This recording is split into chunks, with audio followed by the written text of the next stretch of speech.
कौन थे ये लोग? क्यों इतनी सुनसान जगह रह रहे थे? ये एक ही परिवार के 4 लोग थे या फिर 4 लाशों को एक जगह लाकर इकट्ठा किया गया था? आखिर कौन था ये बेरहम कातिल जिसने इस दरिंदगी से इस जुर्म को अंजाम दिया था? मेरे मौला, थक गई हूँ मैं। मुझे ताकत दे कि अपने भाई बहनों की देखभाल कर सकूं, उन्हें अच्छी जिंदगी दे सकूं।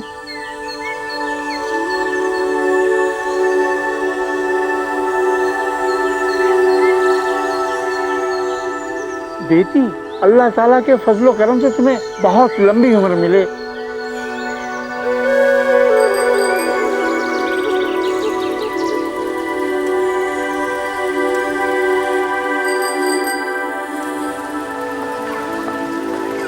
भाईजान रोक दीजिए, आधा किलो आलू दे दीजिए, थोड़ी सी मिर्ची और प्याज भी दे दीजिए आधा किलो। देखो बिटिया, पहले पुराना हिसाब चुकता करो, तभी हम सब्जी देंगे। कलीम भाई, आपको तो सब पता है, थोड़े दिन की मोहलत दे दीजिए, आपकी पाई पाई चुका दूंगी। देखो, और मोहलत नहीं देंगे, इस बार तो दे देते हैं, आगे से आएंगी पूरी पूरी पाई चुकाएंगी तभी हम सब्जी देंगे। बिल्कुल बिल्कुल। क्या आधा किलो? आधा किलो आलू, आधा किलो प्याज और थोड़ी मिर्ची। लो बेटी, अब की ध्यान रखना। शुक्रिया भाई। डरा दिया ना? क्या पाप भी? एक्स्ट्रा क्लास से जल्दी छुट्टी हुई तुम्हारी? हाँ, स्कूल से क्लास गया, क्लास की जल्दी छुट्टी हो गई।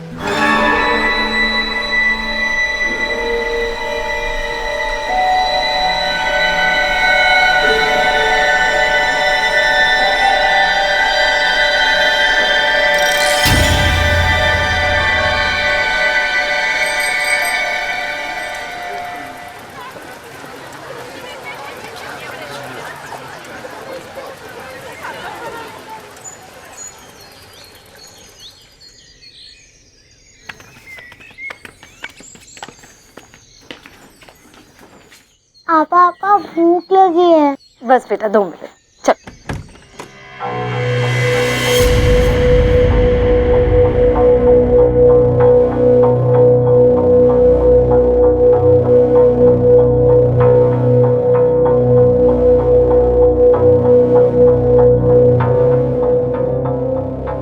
अंदर जाओ।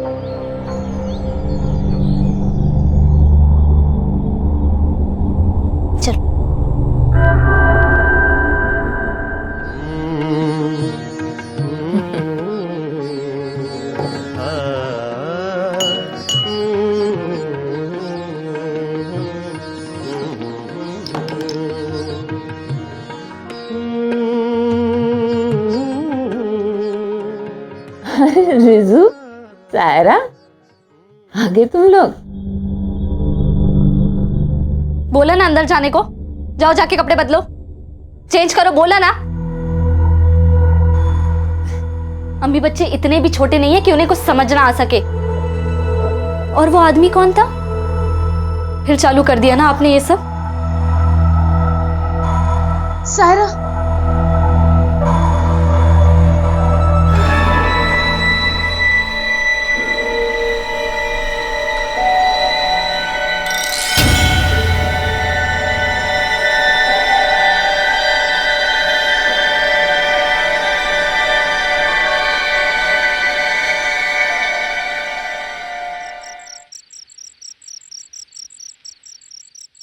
अच्छा, तुम दोनों अपनी आंखें बंद करो।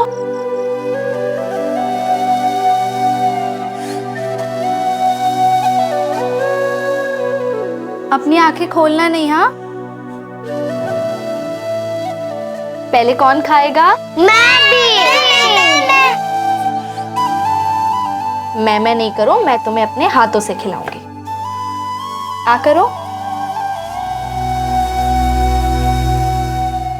कैसा लगा कबाब? अच्छा लगा? बेवकूफो, आंखें खोलो अब। कबाब नहीं, आलू प्याज की सब्जी है। देखा, आपा ने आज फिर तुम्हें उल्लू बनाया।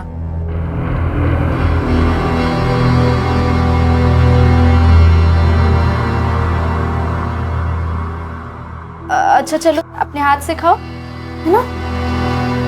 और तुम भी आके खा लो, मैं अम्मी को दे के आती हूँ।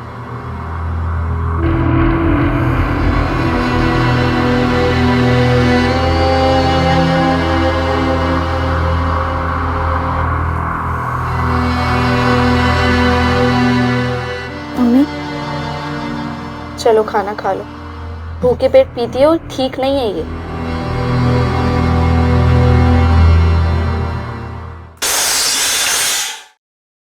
क्यों पीती हो इतना?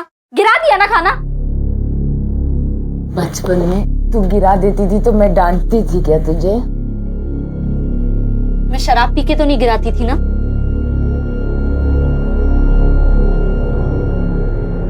चलो खाओ अब।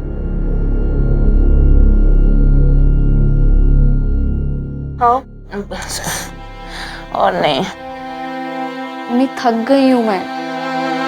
उम्र देखो मेरी, इस उम्र में बड़ी बहन की जगह 3 बच्चों की माँ बन के रह गई, क्योंकि आपको कोई होश नहीं रहता। मेरी अपनी कोई जिंदगी ही नहीं है। अम्मी आपको मेरी कसम, इस चुड़ैल से निजात पालो, मैं सब संभाल लूंगी। नाशुक्र हो तुम सब लोग, बिल्कुल अपने अब्बा की तरह। काम गलत करने के लिए 2 कतरे पी लेती हूँ, तब जाके अंदर का तूफान थमता है। अपने बारे में सोचती हो ना बस, मेरा नसीब, मेरा गम। हम तो कुछ है ही नहीं।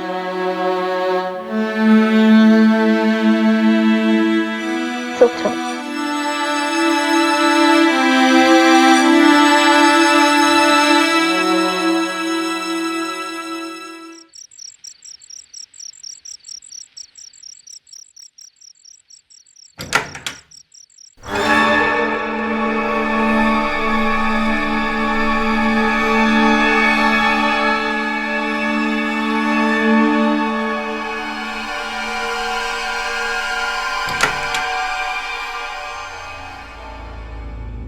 मैंने कहा था ना आपसे, आपको मैंने पढ़ी नहीं है क्या? कोई और माँ होती ना अपने बच्चों के बारे में सोचती।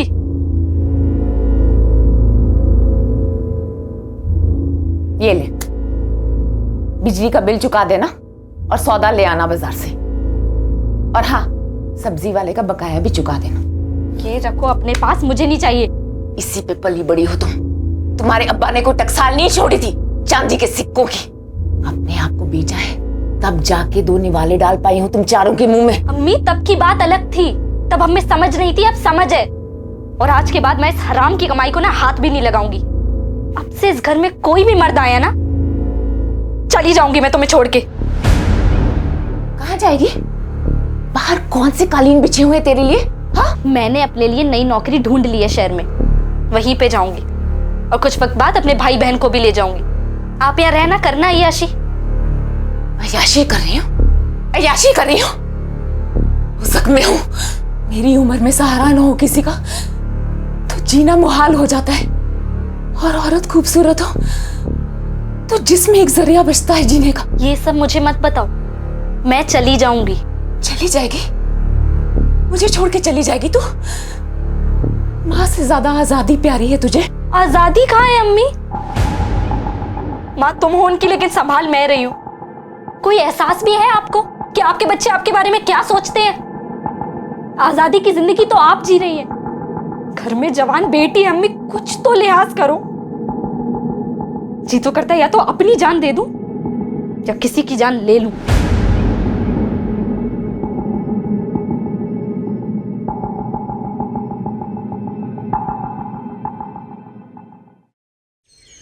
Postman,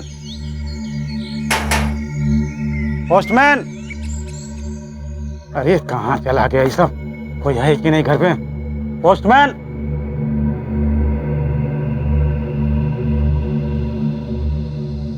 postman. ये बदबू कैसे आ रहा? अरे कोई घर पे है?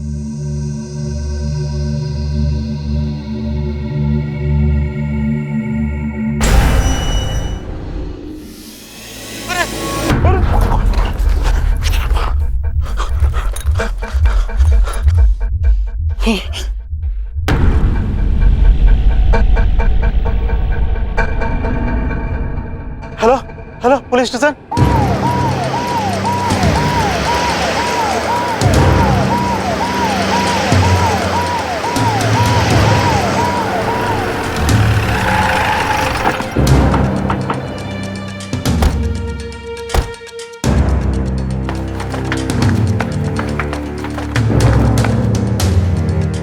खोलो इसे।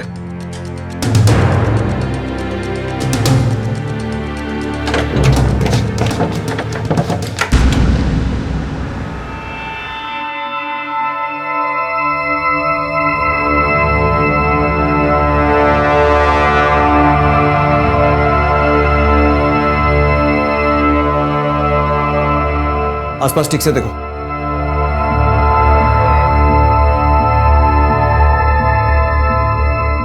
सर, इधर भी 3 लाश हैं। चारों लाशें बुरी तरह से सड़ गई हैं। लगता है 2-3 दिन से ऐसे ही पड़ी हैं। किसी ने बड़ी बेरहमी से मारा है इनको। फॉरेंसिक्स वालों को ब्लड सैंपल लेने को बोलो। Yes sir.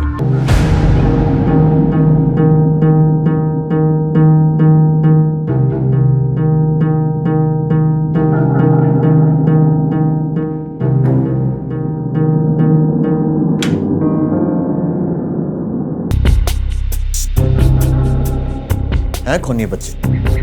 घर में माँ बाप का भी कोई नामो निशान नहीं है और इस सुनसान इलाके में अकेले रहते थे। आसपास कोई बस्ती भी नहीं है। पता कैसे चलेगा?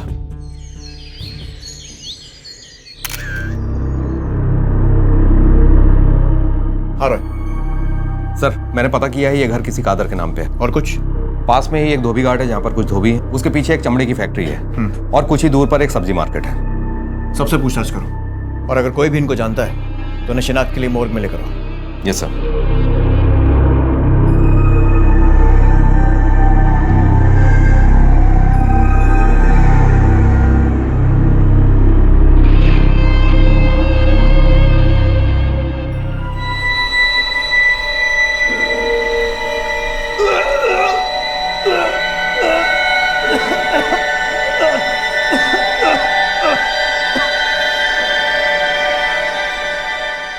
माफ करना साहब, लाश देखते उल्टी आ गई। हो गया कार्यक्रम। कौन है ये लोग? साहब ये सायरा और उसके भाई बहन हैं, रिजवान, सोहेल और रजिया। और हाँ साहब, इनकी माँ भी थी, शबनम। माँ? लेकिन हमें तो घर में सिर्फ 4 बॉडीज मिली थी। कहाँ है इनकी माँ? अब हमको क्या मालूम साहब, 6 महीने ही पहले मकान किराए पर चढ़ाया था। उनकी फैमिली के बारे में कुछ अलग या कुछ अजीब था? हाँ साहब, मैं जब भी किराया लेने जाता था, दोनों माँ बेटी में किसी न किसी बात को लेकर झगड़ा रहता था। सच कहूँ साहब, सायरा को देखकर बहुत तरस आता था। ठीक है, तुम जा सकते हो और आप लोग भी, लेकिन जरूरत पड़ी तो दोबारा बुलाऊंगा। जी सर। सर, माँ बेटी के बीच में बहुत झगड़े होते थे। बेटी तो रही नहीं, उसके साथ साथ उसके भाई बहन भी। सिर्फ माँ गायब है। कहीं ऐसा तो नहीं कि माँ ने ही ये सारा कांड किया हो और फरार हो गई? एक बार शबनम के घर जाकर बारीकी से तलाशी लेते हैं, कोई ना कोई सुराग तो जरूर हाथ लगेगा। 4 बेनाम लाशों को अब नाम तो मिल चुके थे, सायरा, रिजवान, रजिया और सोहेल। लेकिन ये किस परिवार के बच्चे थे? जब इनके कत्ल हुए तब इनकी मां कहां थी? वो अब तक गायब क्यों थी? क्या इस परिवार की किसी से दुश्मनी थी या फिर मां ने ही किसी के साथ मिलकर इस जुर्म की साजिश की थी? एक बेहद उलझा हुआ केस पुलिस के सामने था, जिसका कोई सिरा हाथ नहीं आ रहा था। एक अंधी गली में सुराग ढूंढने की कोशिश की जा रही थी।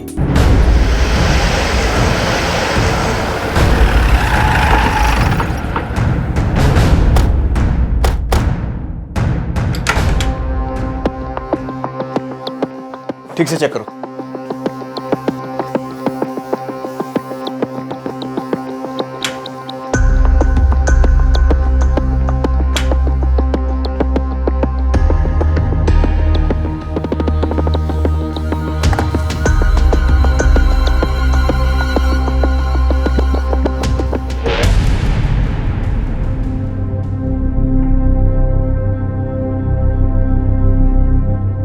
सर, ये स्कूल यूनिफॉर्म मिला है। मॉडर्न माउंट स्कूल का लोगो है इस पर। इस स्कूल से पता चल सकता है कि ये लोग कौन है। गुड। ये दवाई की रसीद भी मिली है, आयत मेडिकल स्टोर। इसकी डेट के हिसाब से हमें बॉडीज मिलने के 4 दिन पहले यहाँ से दवाइयाँ खरीदी गई थी। सर, बॉडीज की हालत देख के लग रहा था कि वो लगभग 2 दिन पुरानी है। इसका मतलब मर्डर से 2 दिन पहले या तो इनमें से कोई बाहर गया था या फिर बाहर से कोई आया था यहाँ दवाइयाँ लेकर। एक काम करते हैं, पहले स्कूल चलते हैं। Yes sir.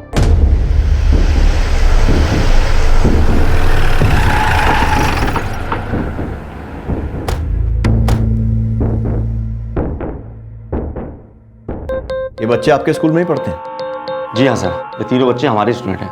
कहिए सर, क्या बात? तीनों का मर्डर हो गया। मर्डर? मुझे इनके एडमिशन फॉर्म्स देखने हैं, शायद उससे इनकी कुछ डिटेल्स मिले। इन लोगों के बारे में कुछ भी पता नहीं लग रहा है। ओके सर, एक मिनट।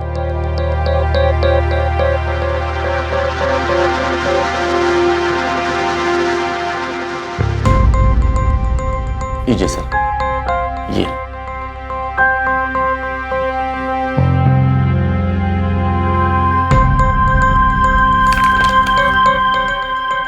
सर, इन पेपर्स के मुताबिक बच्चों की मां का नाम शबनम है, ये उसका फोटो भी है, ये देखिए। लेकिन सर, बाप का नाम उस्मान सिर्फ एक ही बच्चे के फॉर्म पर है, बाकी दोनों बच्चों के फॉर्म पर बाप का नाम नहीं है, ब्लैंक है।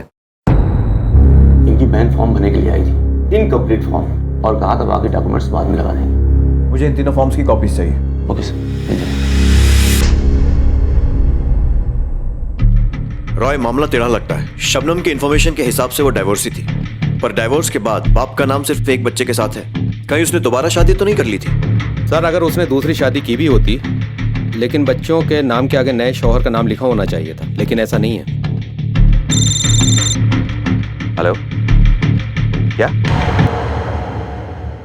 ठीक है सर, मॉर्ग से फोन था, कोई बच्चों की बॉडीज को क्लेम करने के लिए आया है, कहता है कि वो उनका बाप है। स्कूल के फॉर्म में बाप का नाम उस्मान लिखा है ना? चलो।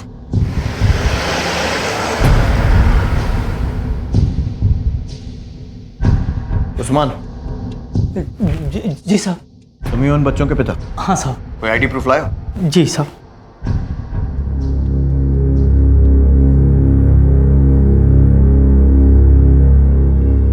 फोटोकॉपी करवा लो। तुम्हारे बच्चों की ऐसी मौत हुई और तुम आ जा रहे हो? साहब, मैं और शबनम 10 साल पहले ही अलग हो गए थे। अब मैं उसके साथ नहीं रहता हूँ। क्यों? अब क्या बताऊँ साहब, बताते हुए भी शर्म आती है। पराए मर्दों से संबंध रखती है, शराब पीती है। हद तो तब हो गई जब मेरे ही बिस्तर पर मैंने उसे पराए मर्द के साथ देख लिया। उसी दिन मैंने बोल दिया तलाक, और उस दिन के बाद मेरे उसके ताल्लुकात खत्म हो गए। और बच्चे, उनको भी छोड़ दिया? नहीं साहब, ऐसा नहीं है। मैं तो बच्चों से मिलने गया था, लेकिन उसने मुझे मिलने ही नहीं दिया। बहुत ही जिद्दी औरत है साहब। कहाँ रहते हो तुम? साहब, मैं हरौनी में रहता हूँ। ये मेन मार्केट के पास ही है। 22 नंबर मकान में हम सब रहते थे, साथ में ही। मैं साइकिल की फैक्ट्री में नौकरी करता था। तुम्हें कैसे पता चला कि बच्चों की मौत हो चुकी है? साहब, मैं जब बच्चों से मिलने स्कूल गया तब मुझे पता चला। स्कूल के एडमिशन फॉर्म में 2 बच्चों के नाम के साथ तुम्हारा नाम नहीं है, क्यों? साहब, वो मेरे ही बच्चे हैं। मेरे पास बर्थ सर्टिफिकेट है उनका, आप ये देखिए।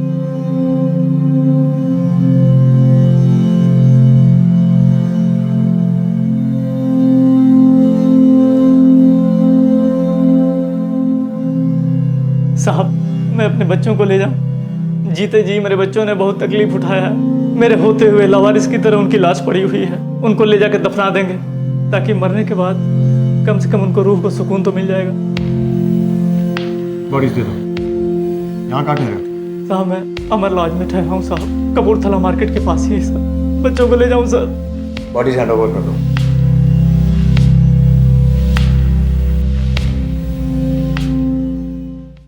ये रसीद आपके यहाँ से इशू हुई है, बता सकते हैं किसकी है? जी हाँ सर, ये तो हमारा रेगुलर कस्टमर है, ज्यादातर शाम को ही आता है। आखिरी बार कब आया था? सर 2 दिन पहले। ये पेमेंट कैश में करता था या कार्ड वगैरह से? सर, पेमेंट हमेशा कैश से करता था, लेकिन लास्ट टाइम उसके पास कैश नहीं था तो उसने कार्ड से पेमेंट किया था। तो उसकी ट्रांजैक्शन रिसिप्ट होगी आपके पास? जी सर, होगी, थोड़ा ढूंढना पड़ेगा। देखिए।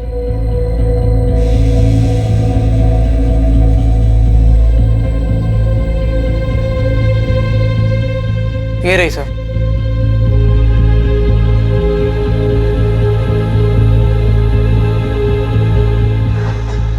सर, जो आदमी मर्डर से पहले मेडिकल स्टोर आया था, उसकी अकाउंट डिटेल्स मिल गई है। मैं बैंक जाकर पता करके आता हूँ।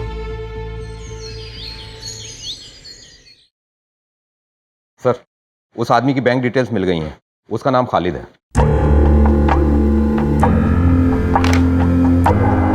कहीं शबनम के साथ मिलकर इसी ने तो बच्चों को रास्ते से नहीं हटाया। एक काम करो, ले आओ इसे, पता करो इस सब में इसका रोल क्या है। Yes sir.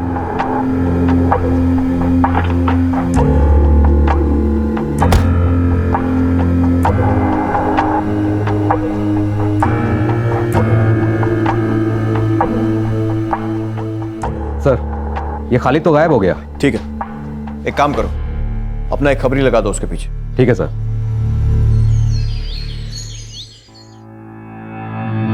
सर, पोस्टमार्टम की रिपोर्ट आ गई है। मर्डर किचन नाइफ से ही किया गया है और फोरेंसिक टीम ने किचन सिंक में ब्लड के क्लॉट्स भी कंफर्म किए हैं। मतलब कातिल ने पहले उन्हें मारा और फिर चाकू धोकर रख दिया। सिर्फ चाकू धोया। अब या तो उसे साफ सफाई का बहुत शौक है या फिर सरफिरा है वो। सर, एक बात और पता चली है। सायरा जो बड़ी बेटी थी, उसकी किडनीज में कुछ प्रॉब्लम थी और वो डायलिसिस पे थी। डायलिसिस पे? रॉय, जिस तरह की उस घर की हालत ही देखकर लगता नहीं कि वो लोग इतना खर्चा अफोर्ड कर सकते होंगे। मुझे किसी साजिश की बू आ रही है। अभी बच्चों का बाप आकर गया, उसने भी ऐसा कुछ नहीं कहा कि उसकी बेटी की किडनीज में कुछ प्रॉब्लम है। सर, एक बार लड़की के बाप से दोबारा मिले, हो सकता है इस केस में कुछ रोशनी डाल सके।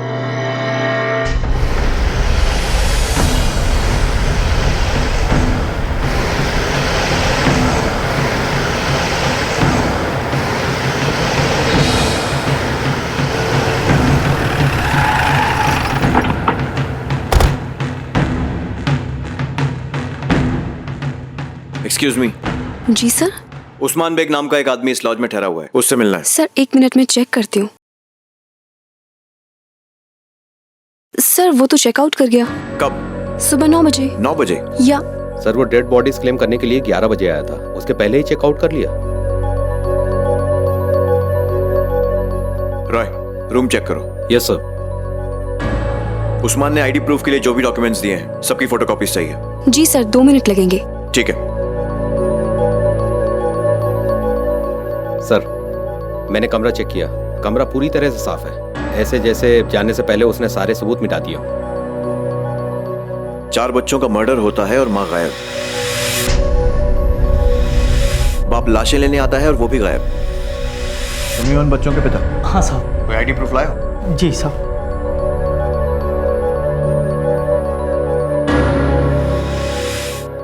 इस उस्मान ने जो भी डॉक्यूमेंट्स दिए हैं सबको क्रॉस चेक करो। Yes sir. चलो।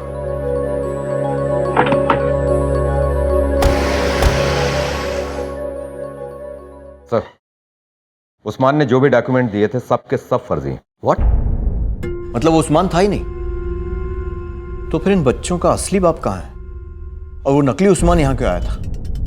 और शबनम, उसका कुछ पता चला? सर, जिससे भी पूछताछ की, सबने यही बताया कि लड़की ही घर संभालती थी।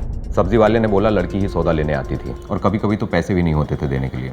और लोगों ने यह भी बताया कि लड़की की उसकी माँ से बनती नहीं थी। और सर, माँ के कैरेक्टर के बारे में जो भी सुना कुछ अच्छा नहीं सुना। किसी ने शराबी तो किसी ने अय्याश बताया। कुछ लोगों ने कहा कि धंधा करती थी और यही पता चला है कि वो उसके बहुत सारे आशिक थे। सर, कहीं ऐसा तो नहीं कि ये नकली उस्मान भी उसका आशिक हो और इन दोनों ने बच्चों को मर्डर करके भागने का प्लान बना लिया? हो सकता है, लेकिन पहले पता ये करना है कि ये नकली उस्मान यहाँ आया क्यों था। शायद ये पता करने के लिए कि हम इन्वेस्टिगेशन में कहाँ तक पहुँचे हैं। और कोई तो है जो हमें गोल गोल घुमा रहा है, और जब तक ये शबनम हमारे हाथ नहीं लगेगी ये केस नहीं सुलझेगा। लेकिन सर, हम उस तक पहुँचेंगे कैसे? हमारे पास उसकी फोटो के सिवा कुछ है भी नहीं। अब उसकी फोटो ही बोलेगी रॉय। 4 बच्चे जिनकी मां उनकी मौत होने से पहले तक उनके साथ थी, लेकिन अब गायब थी। एक शख्स उसका पति बनकर आया और लाशों को दफन करके चला गया, लेकिन वो शबनम का पति उस्मान नहीं था बल्कि कोई और था। हर कदम पर पुलिस के लिए केस एक ना सुलझने वाली पहेली बनता जा रहा था। अब पुलिस को लग रहा था कि इस साजिश में ये नकली उस्मान भी शामिल है। लेकिन ये नकली उस्मान आया कहां से था? किसने भेजा था इसे? क्या शबनम के चाहने वालों में से कोई था? इस मामले में राज और गहरे होते जा रहे थे।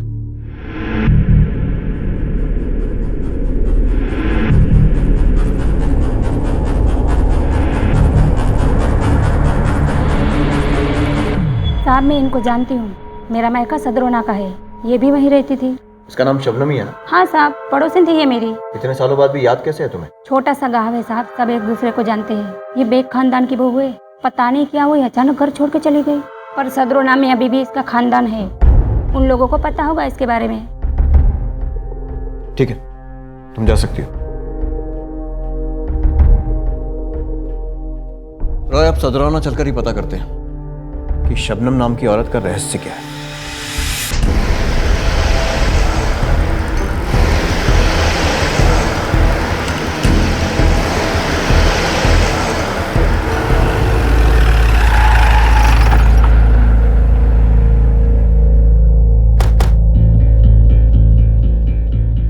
सर को समझ में नहीं आ रहा है, इतने बड़े घर की बहू उस सुनसान जगह पे भाड़े के मकान में अपने बच्चों के साथ रह रही थी। ये शबनम तो किसी सस्पेंस नॉवल के कैरेक्टर जैसी लग रही है। हर बार एक नए राज से पर्दा उठता है। चलो देखते हैं ये लोग क्या नया राज खोलते हैं।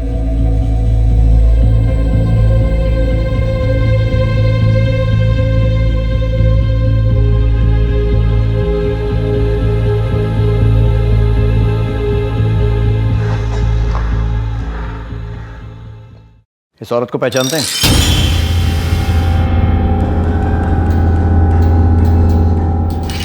ये मेरी भाभी शबनम। और आपकी तारीफ? मैं इनके शोहर का छोटा भाई हमीद, और ये मेरी बेगम इरम। अब क्या क्या जेठानी जी ने? वो तो आपको ही पता होगा। वैसे हैं कहाँ वो? जी हमें कुछ नहीं पता। दरअसल कई साल पहले ही हमने इनसे नाता तोड़ दिया था। क्यों? मैं बताती हूँ इंस्पेक्टर साहब। वो औरत डायन थी, डायन बच्चलन थी। इनके बड़े भाई की शादी के बाद भी उसकी अय्याशियाँ कम नहीं हुई थी। ना जाने कैसे कैसे मर्दों से ताल्लुकात रखती थी वो। एक बार तो उन्होंने मुझ पे बुरी नज़र डाली थी, जिसकी वजह से हम दोनों भाइयों में झगड़ा हो गया था, और भाई साहब ने गुस्से में आकर मुझ पर गोली चलाई, जिसकी वजह से मेरा ये हाथ एकदम बेकार हो गया।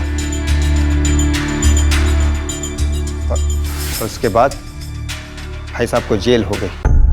शबनम का शौहर जेल में है? हाँ, उसके बाद हमने शबनम से साफ साफ कह दिया, तुम जैसी गंदी औरत इस घर में नहीं चाहिए। जब आप लोगों को पता था कि सारी गलती शबनम की है, तो आपने अपने भाई को जेल से छुड़ाने की कोशिश क्यों नहीं की? अरे पागल है क्या हम? मैंने ही मना किया था इनको जेठ जी को जेल से छुड़वाने के लिए। क्या बता फिर से आके गोली मार दे। लेकिन जनाब क्या बात है, आप इतनी पूछताछ क्यों कर रहे हैं? कुछ हो गया है क्या? शबनम पिछले 6-7 दिनों से गायब है और उसके 4 बच्चों का कत्ल हो गया है। 4 बच्चे? हमारे भाईजान के तो 2 ही बच्चे थे, सायरा और रिजवान। 2 ही बच्चे थे? हाँ हाँ 2 ही बच्चे थे। जाने कहां से 2 गंदगी घर में लेकर आई होगी। अरे उसकी फितरत ही ऐसी थी। क्या जमाना आ गया कि शौहर जेल में है और दूसरे के बच्चे को पाल रही है। अगर मारना ही था तो उसे मारते, मासूम बच्चे को क्यों मारा? कुछ पता चला कि किसने मारा उन बच्चों को? जी नहीं, हम कातिल की तलाश में ही यहाँ तक आए। कब तक छुपेगा? ढूंढ निकालेंगे उसे। वैसे जरूरत पड़ी तो आपको फिर से तकलीफ देंगे। जी जनाब।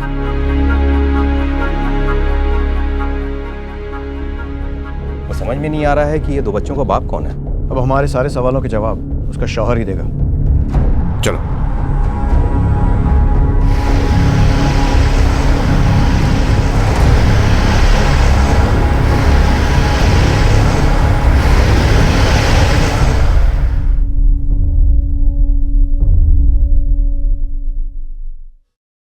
कौन मार सकता है मेरे बच्चों को?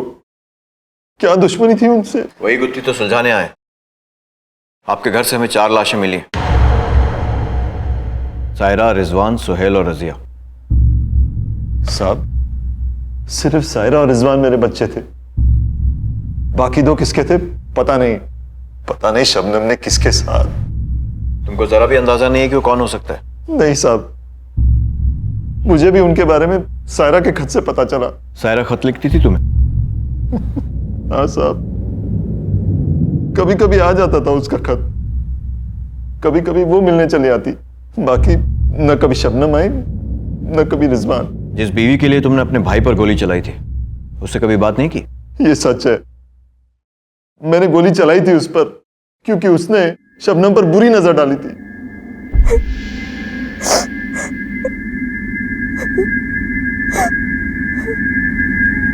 क्या हुआ शब्बू? तुम रो क्यों रही हो? कुछ बोलोगी भी? मैं कुछ बोलूंगी तो आप मेरा यकीन नहीं करेंगे। तुम ऐसे कैसे सोच सकती हो? बोलो क्या हुआ? आपके भाई हमीद ने मेरे साथ। हमीद? नीयत बुरी है उनकी।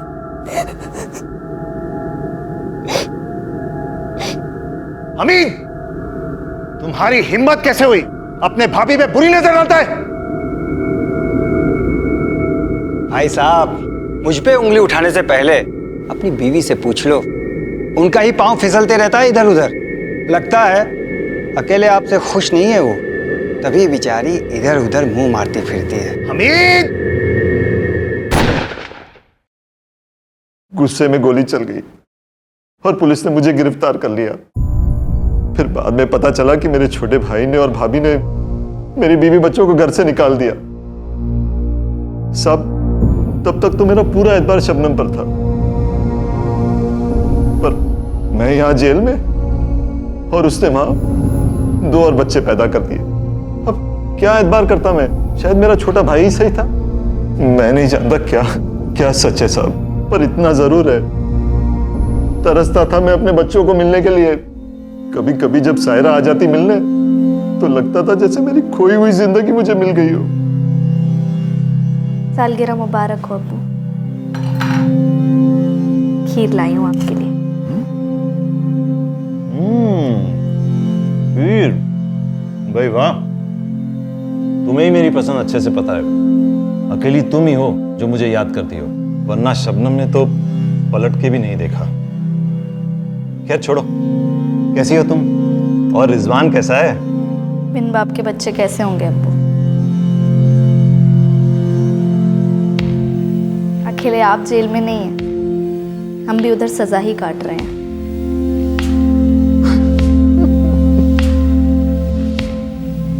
जब सायरा ही नहीं रही तो अब मेरी भी जिंदगी का क्या मतलब है? पर साहब, आपने शबनम के बारे में कुछ नहीं बताया। कहाँ है वो? क्या उसको भी मार डाला? मर्डर के बाद से वो भी गायब है। साहब, कहीं आपको तो नहीं लग रहा कि शबनम ने ही बच्चों को? हो सकता है, हमारे शक के दायरे में वो भी है।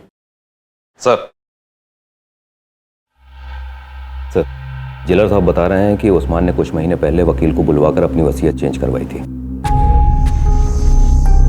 तुमने अपनी वसीयत क्यों बदली? साहब, भाई और भाभी से रिश्ता खत्म हो चुका था, उन पर एतबार नहीं कर सकता था मैं, और शबनम पर तो कतई नहीं। इन्हीं दिनों मेरी तबीयत खराब रहने लगी। रिहाई की तारीख पास ही में है, मगर मुझे लगा अगर मुझे कुछ हो जाता तो मेरे बच्चों का क्या होता? सबसे ज्यादा नुकसान मेरी सायरा और रिजवान का होता। इसीलिए मैंने अपना हिसाब सायरा और रिजवान के नाम कर दिया। मेरे मरने के बाद उनको उनका हक तो मिलना चाहिए ना, लेकिन अल्लाह की कुछ और ही मर्जी थी।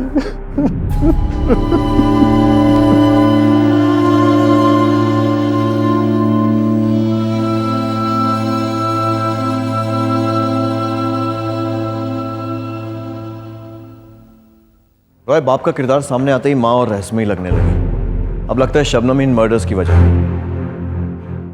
कैसी माँ होगी जिसने अपनी ही अय्याशियों के लिए अपने बच्चों की जान ले ली? सर, अब हमारा अगला कदम क्या होगा? शबनम। अब हर कदम पर शबनम की तलाश। ससुराल से वो 10 साल पहले निकली थी, उसके बाद से वो कहाँ कहाँ रही है, किस किस के साथ उसने रिश्ता जोड़ा है, सबका कच्चा चिट्ठा निकालो।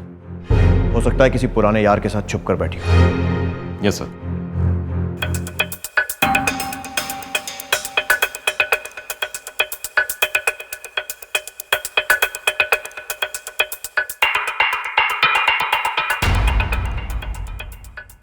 हाँ रॉय सर, शबनम के बारे में अब तक जो जानकारी मिली वो ये है, ससुराल से निकाले जाने के बाद वो कुछ समय बिजनौर में रही। वहां पर एक स्कूल में उसने टीचर की जॉब कर ली, लेकिन वहां पर भी उसकी इन्हीं हरकतों की वजह से उसको नौकरी से निकाल दिया गया। पता चला कि वहां पर भी किसी जवान टीचर के साथ उसका चक्कर चल गया था। उसके बाद उसने 1-2 शहर और बदले। इस बीच दूसरों के साथ उसके अफेयर होते रहे। इस दौरान उसने एक बच्चे को जन्म भी दिया था।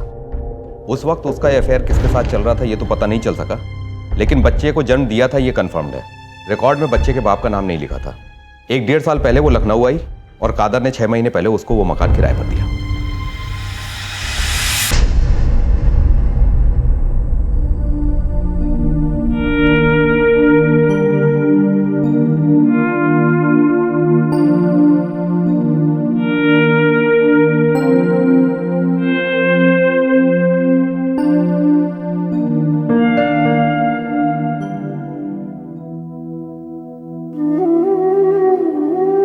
रिहाई मुबारक हो अब्बू।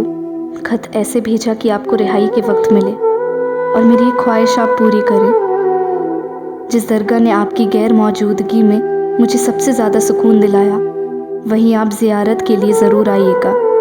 वहीं अब हम मिलेंगे, ना कि उस जेल की काल कोठरी में।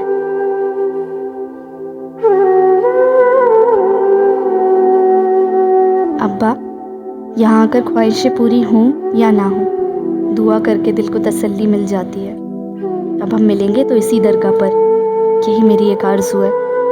और आपसे खूब लड़ूंगी मैं, इतने बरस दूर जो रही हूँ सब हिसाब पूरा करूंगी, लड़ूंगी और गले भी लगाऊंगी आपको। आपकी लाडली सायरा।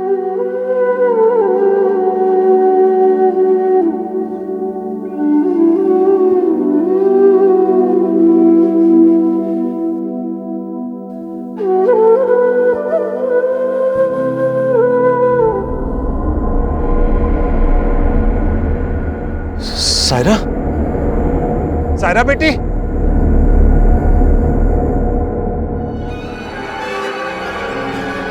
सायरा, सायरा, सायरा। साहब, मेरी बेटी सायरा जिंदा है। क्या? सायरा जिंदा है? हाँ साहब, अभी अभी मैंने उसे दरगाह पे देखा। अगर सायरा जिंदा है तो लाश किसकी थी? यकीन करिए साहब, मैंने देखा उसे दरगाह से जाते हुए। तुम दरगाह पर क्या करने गए थे? जेल से रिहा होते वक्त सायरा का खत मिला था। वो उस दरगाह को बहुत मानती थी, इसीलिए सबसे पहले वहीं गया और फिर मेरी नजर उस पर पड़ी। वो वहां से जा रही थी, मैंने आवाज भी दी उसे, लेकिन शायद उसने सुनी नहीं। वो टेम्पो टैक्सी में बैठ के चली गई वहां से। तुम्हें यकीन है कि वो सायरा ही थी? अरे साहब, बाप हूं उसका, पहचानूंगा नहीं? बाप की नजर धोखा नहीं खा सकती साहब, मेरा यकीन कीजिए। ढूंढिए उसे, हो सकता है वो किसी मुश्किल में हो। मैं आपके हाथ जोड़ता हूं साहब। ठीक है रॉय, जाओ और जाकर पता करो किसी और ने भी उसे वहां देखा है क्या।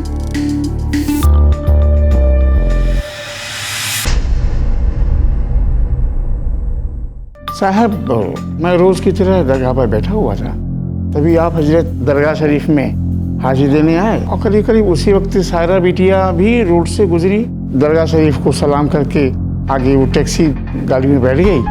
आपने तभी उसको देखा और चिल्लाते हुए उसके पीछे दौड़े, लेकिन तब तक टेम्पो टैक्सी आगे बढ़ चुकी थी और ये उनसे मिल नहीं पाए। ठीक है, अब जा सकते हैं। सलाम साहब।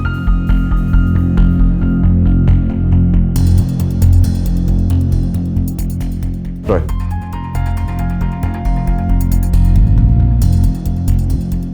बॉडी की शिनाख्त मकान मालिक ने की थी ना? हाँ सर, फादर नाम है उसका। लेकर आओ उसे, पता करो कि कहीं उसने हमें जानबूझकर गुमराह तो नहीं किया। तब तक हम सायरा को ढूंढते हैं। Okay sir. 4 लाशों से शुरू हुई इस जुर्म की कहानी ने लिया था एक सनसनीखेज मोड़, जहां सायरा के पिता ने सायरा को जिंदा देखा था। क्या सायरा वाकई जिंदा थी? और अगर सायरा जिंदा थी तो फिर वो चौथी लाश किसकी थी? इस केस का हर नया मोड़ इसे और पेचीदा बना रहा था। तलाश शिनाख्त क्यों की? तुझे पता था ना कि वो सायरा नहीं है? बता दो सर, लाश का सर कुचला था और कद काटी कपड़े भी सायरा की तरह पहने थे, शक्ल पहचानने लायक नहीं थी, इसलिए मैंने सोचा सायरा ही होगी।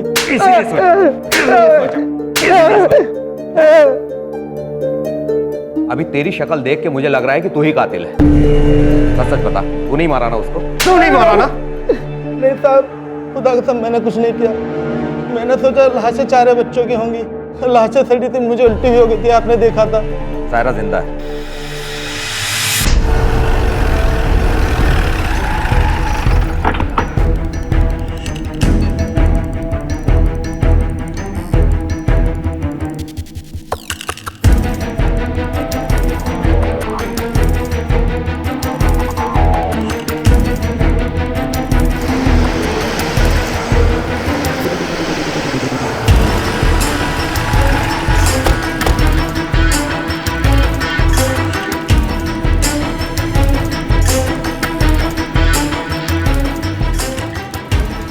इसको देखा है कहीं?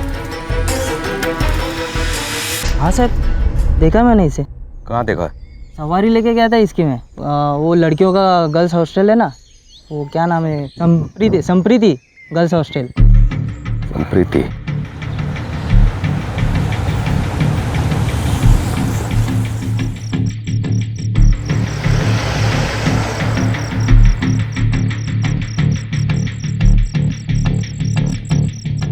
मिस सायरा,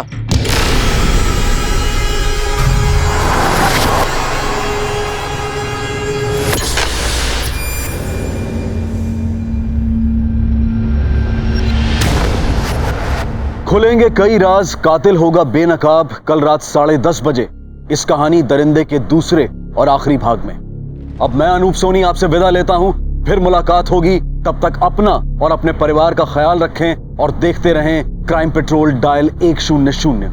सबक एक को, सीख हम सबको। जय हिंद।